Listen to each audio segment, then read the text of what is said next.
let's see to end the task of background running.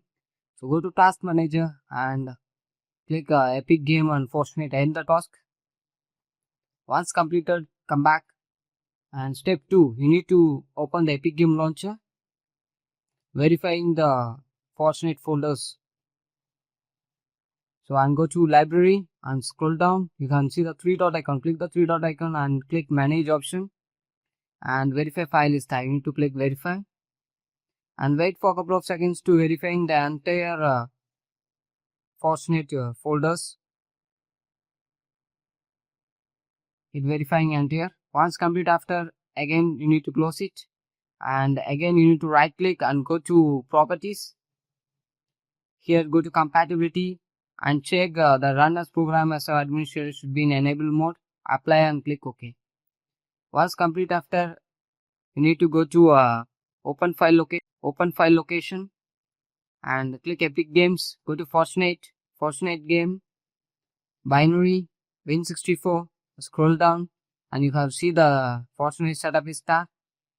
Click it and here go to properties and go to compatibilities and make sure the run as administrative should be in turn off mode. In epic game launcher it is in turn on mode and Fortnite it should be in turn off mode. Okay, make sure it.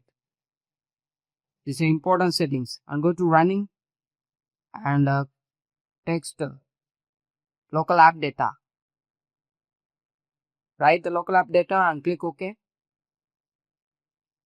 And in this you need to go to epic game launcher and saved, and here you need to delete the cache files. So don't panic, it will only delete the caches, so your account will be safe. Okay, if it's not there, it means it's running in background, so you need to end the task again and now you can delete it.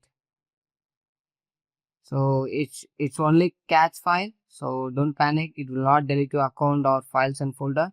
Next you need to go to config and check for Windows. If there is Windows folder having means you need to go inside and need to delete it. Okay, I already deleted. And cache file also you can cache report also you can delete it. Okay, you can delete cache reports and Windows file. So after deleting this you need to click and restart your